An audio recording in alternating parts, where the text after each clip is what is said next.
Well, welcome all you wiretappers. I'm back here in the studio of Gangland Wire with our good friend from down under, Tony Taouk.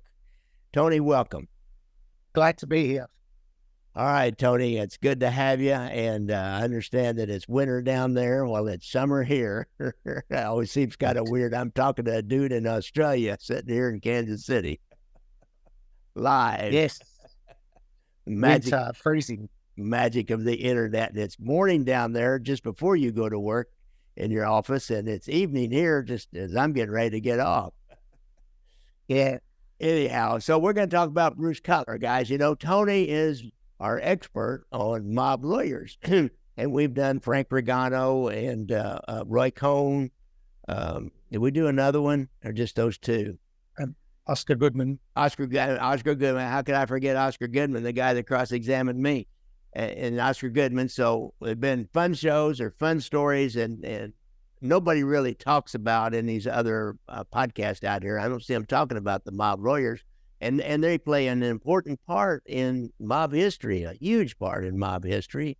And some of them, policemen always think that they're part of the mob. Now, Bruce Cutler, he may have been. He actually was kicked off a case because, and I'll let Tony go into that. He knows more about that than I do. But Bruce Cutler, it was famous because of John Gotti, and he played the cameras too, and he played to like an audience in a theater all the time too. So Tony, tell us a little bit about how Bruce Cutler got his start. Well, Bruce was born in Brooklyn, New York in 1948. His father was a detective turned lawyer. That sounds familiar. Yeah, me. He went to Hamilton College in Brooklyn Poly Prep, where he had been an aggressive linesman on the football team and a champion wrestler, which kind of explains his pugnacious courtroom style, which I'm going to go into later. He graduated from Brooklyn Law School in 1974, and he worked as a trial attorney with the Brooklyn DA from 1974 to 1981. And then he joined private practice with Barry Slotnick. He went to work for Barry Slotnick. Now, Barry Slotnick's famous for representing Bernard Goetz, the vigilante subway shooter in the 1980s. He's one of the premier criminal defense lawyers in New York. Now, Cutler met John Gotti in early 1985 while he was working for Slotnick. And in April 1986, Gotti went on trial in Brooklyn on racketeering charges brought by a zealous prosecutor. Now, between the time that Cutler met Gotti and the commencement of the trial in early 1986, Gotti had ascended to become head of the Gambino crime family after the brazen murder of Paul Castellano in front of Sparks Steakhouse in late 1985. We all know about that. So Cutler was now representing possibly the most powerful gangster in the United States. Well, he was definitely the most powerful in New York, possibly the US. The racketeering trial in Brooklyn was very highly publicized, not only because of Gotti's high profile, but also because of Cutler's tenacious and controversial defense that turned the trial into an absolute circus. And this made Bruce Cutler almost as famous as his client during the trial. Now, Cutler had a powerful courtroom presence because he had this bulky physique and he wore expensive double-breasted suits similar to those worn by his client. But what made him stand out the most was his theatrical, loud, and unconventional behavior in the courtroom that you were talking about before. Now, in his opening statement in this particular trial, Cutler viciously attacked the government, and then he picked up a copy of the indictment. He held it up high, and then he compared it to a stew made from bad meat and vegetables and tossed it into the trash basket in full view of the jury. Their eyeballs nearly popped out. It was like purely theatrical, and it left everyone stunned in the courtroom. No one's seen that before. Now, the government called 78 witnesses. Most of them had unsavory pasts, as you'd expect in a mob trial. And he was especially brutal in his cross-examination of these witnesses, to the point where tabloids in New York called them Brucifixions. Now, Cutler was like a cat playing with a mouse.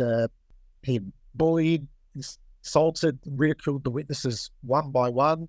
For example, he had one witness admit to pistol whipping a priest and killing 3 drug dealers after making the deal with the government to testify against Gotti. You can imagine how that went down with the jury. Oh, yeah.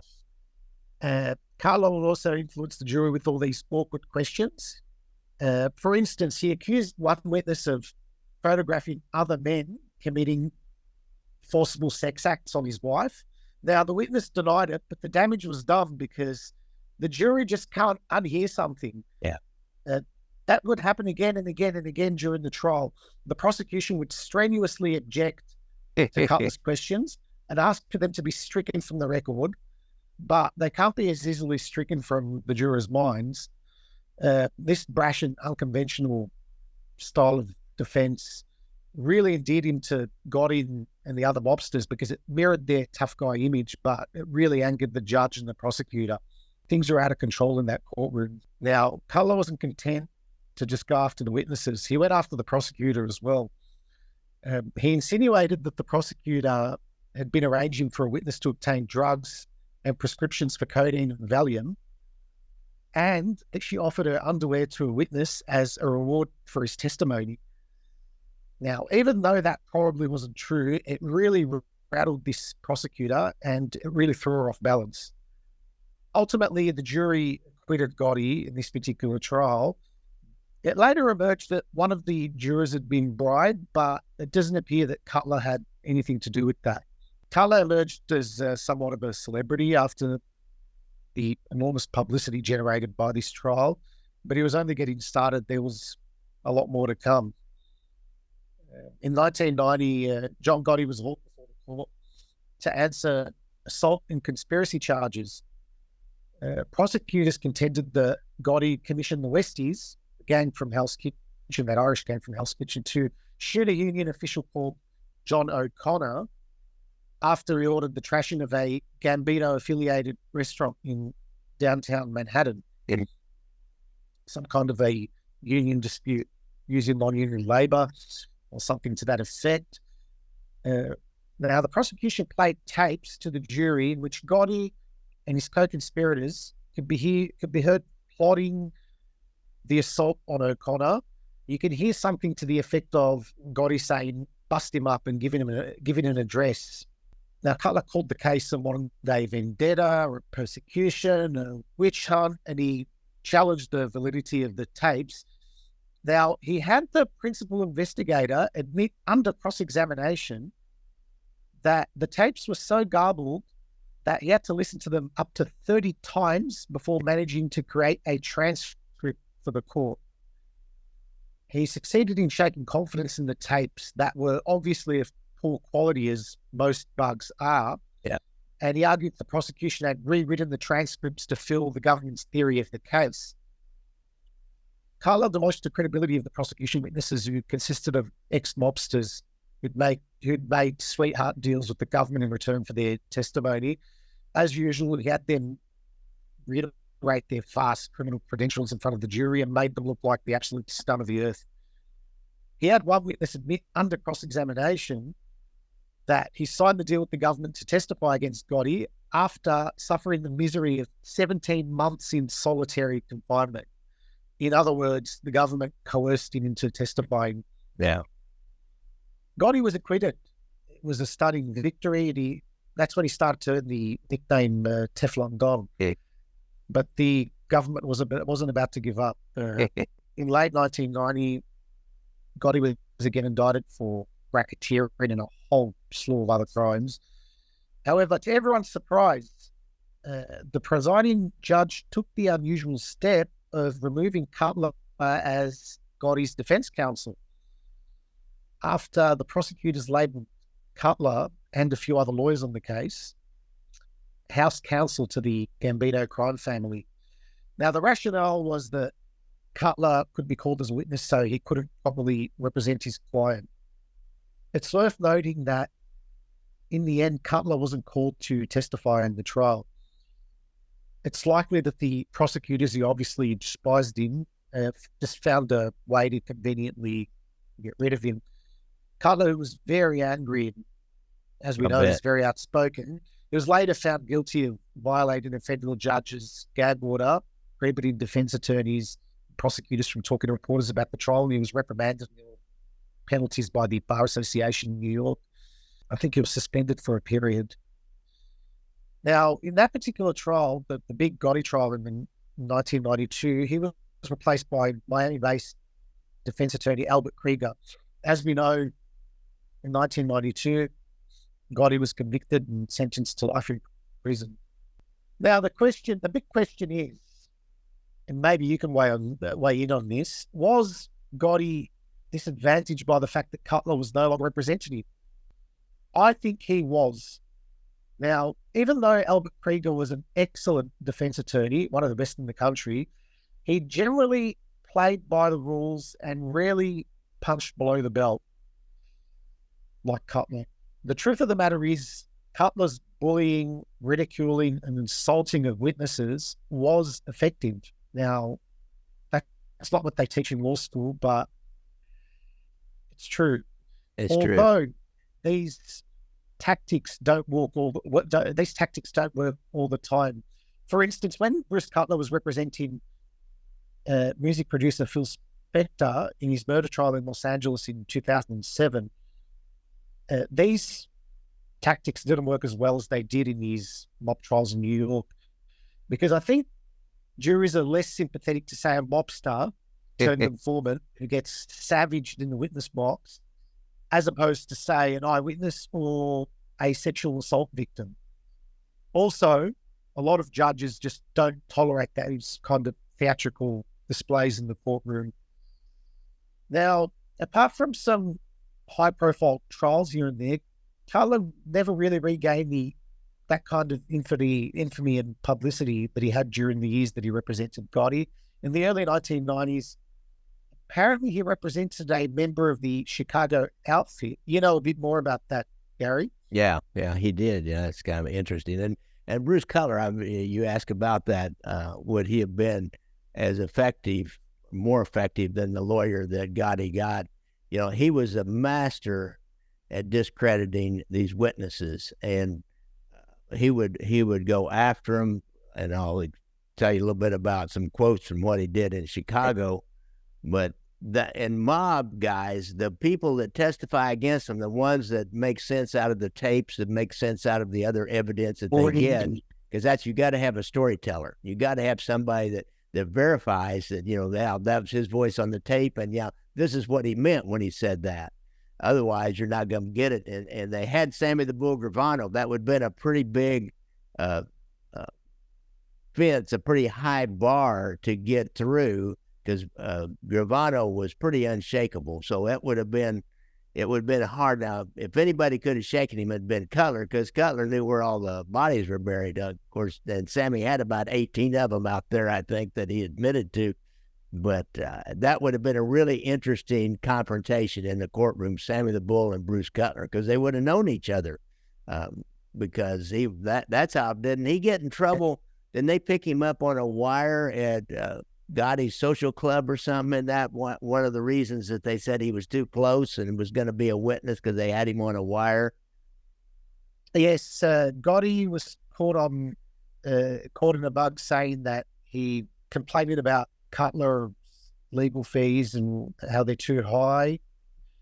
And he also said something to the effect that he was paying in cash under the table.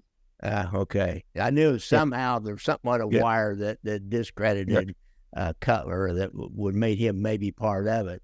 So anyhow, but that would have been a classic confrontation, Bruce Cutler and Sammy the Bull Gravano, Mr. Cool.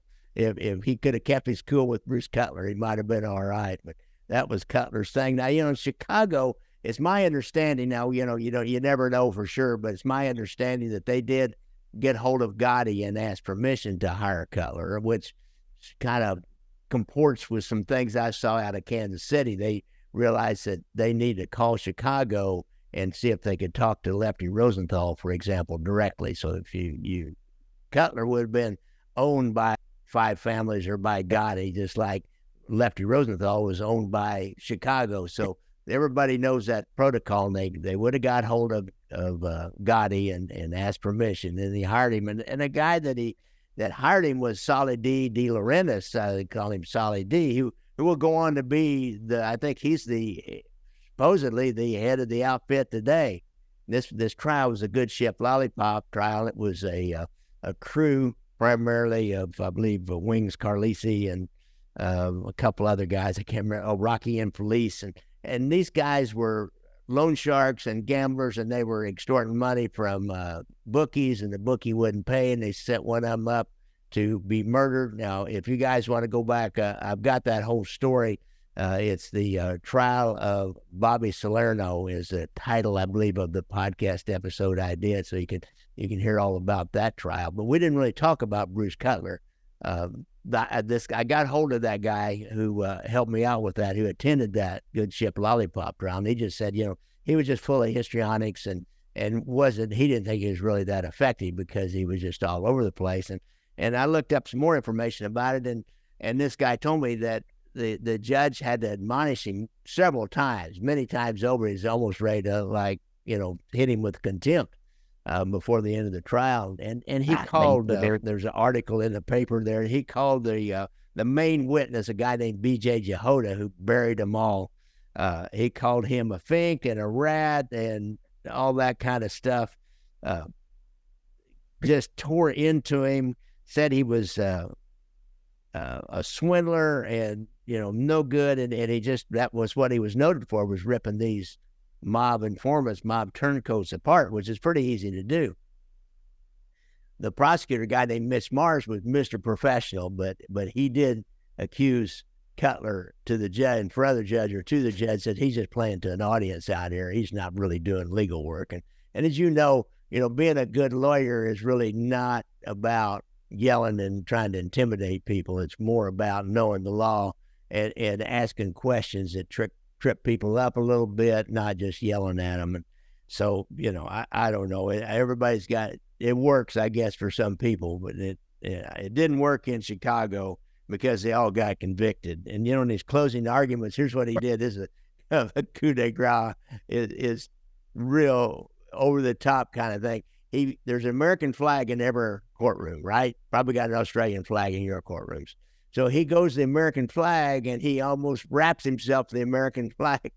And he says, these prosecution witnesses have stained our flag with their perjury during this trial. So he was pretty over the top. And it was, they all got convicted, but, I guess they got their money's worth off. So this guy that attended the trial said that he got to know some of Bobby Salerno, for example. He got to know some of the defendants just by talking to them. They were out on bond, and they were not real happy with Bruce Cutler. They just thought he was just kind of a blustery New Yorker that especially, nobody likes their lawyer when they get convicted anyhow. It's kind of like being a divorce lawyer. Your client or the opposing party doesn't like you by the end. So that was his Chicago experience. And just to corroborate what you're saying, he in 2006 he represented former NYPD detective Luis Eppolito, who was charged with carrying out at least 8 contract killings for the I didn't know they did, over 2 decades. And Eppolito was sentenced to life in prison, and he accused Cutler of botching his case. Yeah. Also, as I mentioned before, when he represented Phil Spector, he kept bumping heads with Phil Spector, and his theatrical, he kept getting reprimanded by the judge for his theatrical displays in the Los Angeles courtroom. So, as I said, it probably works in mob trials, but it doesn't work with all trials, and probably only works in mob trials in New York, maybe. Maybe some judges just don't tolerate that in other states. Yeah, but he wasn't as effective in other trials that he did, definitely. Right. In mob trials, the people that they're trying to discredit are easy to discredit. They've already got this litany of things, and you explained about one, of course, Sammy the Bull, and well, I'd love to have seen him go up against Sammy the Bull. That would have been one heck of a battle there in the courtroom if he could rattle Sammy the Bull and discredit him in front of the jury. But you know how the prosecutors do. What they do guys, if you don't know this, and Tony knows this, what they do is they bring out their witness, and then they lead that witness slowly and surely, step by step, through every crime they've ever committed that could ever come up. That's why when they go into witness protection and going to testify, the deal is, if you want our protection, you have to admit every crime you've ever done. Because if they don't catch one, and then the prosecution brings it up during the trial, then once a liar, always a liar. So that's yeah, they're pretty smart with that. Yeah. You don't hear much about him these days. Well, he's probably 75 years old, probably retired. He must be. Had his day. I couldn't find anything online about him currently, and I haven't seen anything about him. And he was in all when he was the Teflon Don's lawyer, the man that got the Teflon Don off, he was in, Look, Lifetime, all the magazines, all the newspapers. He was all over the place. Yeah. Yeah. Plus, he was such a flamboyant character. Then New York's being the center of the world. If you're going to get any publicity, you're going to get it. You do anything in New York, you're going to get national publicity. And that's where he was. I have to wonder what kind of guy he is in his older age. I bet you wouldn't want to get in a traffic accident with him. I bet you wouldn't want to have a road rage incident with Bruce Cutler. Speaking of which, he was in the New York tabloids in 2013. Apparently, it punched a guy in the face in a Manhattan diner. I don't know if you heard about that. I didn't hear about that. Yeah, that doesn't surprise me. He's that kind of guy. Yeah, that's what they reported. I saw an article about that, but there isn't much else about him. Interesting. Well, this has been great, Tony. I really appreciate you helping out with these mob lawyers. We've got some more to go through, and we'll keep working on these until we get them all. That is it Barry Slotnick. He's not so flamboyant, but he was a good lawyer. He was Yes. one of the commission trial. I can't remember which one. Maybe, God, I can't remember which one he was, but he represented one of the bosses in the commission trial. I know that.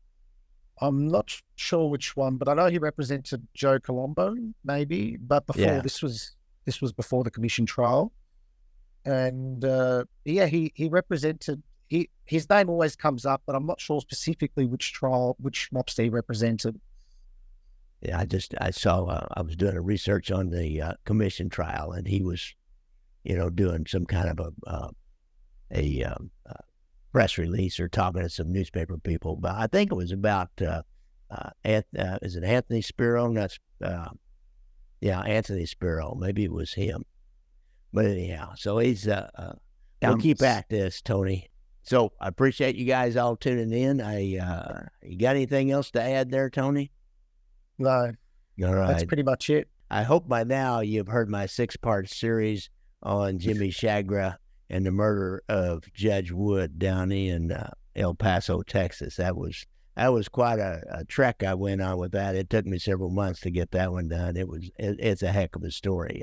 And if you haven't heard that, go back and listen to all 6 episodes. It's quite a story. I was able to interview one of the guys who was one of the smugglers, took part in one of the biggest smuggling operations that Jimmy Chagra did, where they took a whole freighter of Colombian marijuana, the fine Colombian marijuana, up to Boston and up to the Massachusetts coastline off of Massachusetts and emptied it out, and he was part of that.